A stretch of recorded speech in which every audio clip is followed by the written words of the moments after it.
Lectura del Santo Evangelio de nuestro Señor Jesucristo, según San Marcos. Gloria a ti, Señor. Después de resucitar al amanecer del primer día de la semana, Jesús se apareció primero a María Magdalena, de la que había expulsado 7 demonios. Ella fue y se lo anunció a los que habían sido compañeros de Jesús, que estaban llorando llenos de tristeza. Y aunque la oyeron decir que estaba vivo y se le había aparecido, no le creyeron. Después se apareció bajo otra forma a 2 de ellos cuando iban al campo. También ellos fueron a anunciárselo a los demás, pero tampoco les creyeron. Finalmente, cuando estaban los 11 sentados a la mesa, se les apareció y les reprochó su falta de fe y el ser tan obstinados, pues no habían creído a los que ya lo habían visto resucitado. Entonces les dijo: vayan por todo el mundo y prediquen el Evangelio a todas las criaturas. Palabra del Señor. Gloria a ti, Señor Jesús. Hermanos y hermanas, una bendición especial en este día sábado. Hoy se lo consagramos a nuestra Madre del Cielo, la Santísima Virgen María. Pedimos por todos aquellos que estamos en el seguimiento de Cristo para que demos testimonio y prediquemos la palabra de Dios. Precisamente hoy el Evangelio de Marcos termina diciendo: vayan por todo el mundo y prediquen el Evangelio. El Evangelio de hoy forma parte de una unidad literaria más amplia, que trae una lista, o más bien un resumen de diversas apariciones de Jesús. La primera, Jesús aparece a María Magdalena, pero los discípulos no aceptan el testimonio que esta mujer da. El segundo, Jesús se aparece a los 2 discípulos de Emaús, pero los demás no creen el testimonio de ellos.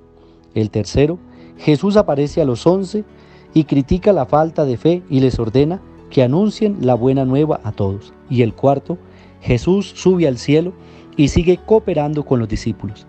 Además de esta lista de apariciones del Evangelio de Marcos, hay otras listas que no siempre coinciden entre sí. Por ejemplo, la lista conservada por Pablo en la primera carta a los Corintios, especialmente Corintios 15, capítulo 15, versos 3 al 8.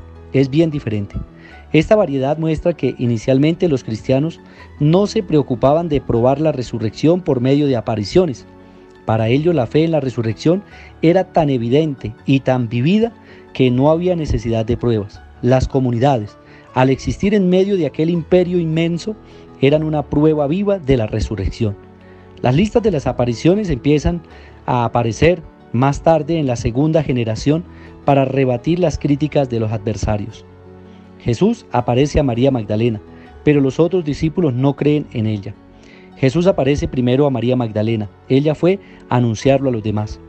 Para venir al mundo, Dios quiere depender del seno de una joven de 15 o 16 años llamada María, la de Nazaret. Para ser reconocido como vivo en medio de nosotros, quiso depender del anuncio de una muchacha que había sido liberada de 7 demonios, como bien lo deja ver Marcos, y ella también llamada María, pero María la de Magdalena. Por esto es llamada María Magdalena, pero los demás no le creen. Marcos dice que Jesús aparece primero a Magdalena. En la lista de las apariciones transmitida en la primera carta a los Corintios, no constan las apariciones de Jesús a las mujeres. Los primeros cristianos tuvieron dificultad en creer en el testimonio de las mujeres. Es una lástima. Jesús se aparece a los discípulos, pero los demás no creen en ellos. Sin muchos detalles, Marcos se refiere a una aparición de Jesús a 2 discípulos que iban de camino por los campos. Se trata probablemente de un resumen de la aparición de Jesús a los discípulos de Emaús, narrada por Lucas. Marcos insiste en decir que tampoco creyeron en estos. Jesús critica la incredulidad y manda anunciar la buena nueva a todas las criaturas. Finalmente Jesús se aparece a los 11 discípulos y los reprende por no haber creído en las personas que lo habían visto resucitado. De nuevo Marcos se refiere a la resistencia de los discípulos en creer en el testimonio de quienes han experimentado la resurrección de Jesús. ¿Por qué será? Probablemente para enseñar 3 cosas. Primero, que la fe en Jesús pasa por la fe en las personas que dan testimonio de Él. Segundo, que nadie debe desanimarse cuando la duda y la incredulidad nacen en el corazón. Tercero, para rebatir las críticas de los que decían que el cristiano es ingenuo y acepta sin crítica cualquier noticia, ya que los discípulos tuvieran mucha dificultad en aceptar la verdad de la resurrección. El Evangelio de hoy termina con el Evangelio y con el envío. Vayan por todo el mundo y prediquen. Prediquen el Evangelio a toda criatura. Jesús les confiere la misión de anunciar la buena nueva a toda criatura. También nosotros, los cristianos de hoy, hemos recibido el mismo encargo, predicar la buena noticia de Cristo Jesús por toda la tierra.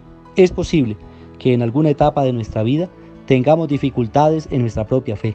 A todos nos puede pasar lo que a los apóstoles, que tuvieron que recorrer un camino de maduración desde la incredulidad del principio hasta la convicción que luego mostraron ante el Sanedrín. Ojalá tuviéramos la valentía de Pedro y Juan y diéramos en todo momento testimonio vivencial de Cristo. Ojalá pudiéramos decir, no podemos dejar de contar lo que hemos visto y oído. Para eso hace falta que hayamos tenido la experiencia y el encuentro con Jesucristo vivo y resucitado. Dios Padre nuestro, gracias te damos por este día y te queremos encomendar, Señor, a los que piden oración, los que están enfermos en las clínicas, hospitales, en la casa. Tú que eres el médico del cuerpo y del alma, concédeles, si es tu voluntad, el don de la salud. Oremos también por aquellos hermanos nuestros que hoy cumplen un año más de vida, que su proyecto siempre vaya de la mano de Dios. Roguemos también por aquellos hermanos nuestros que han descansado en la paz de Cristo. Y a todos nosotros nos bendiga el Señor en el nombre del Padre, y del Hijo, y del Espíritu Santo. Amén. Feliz día para todos.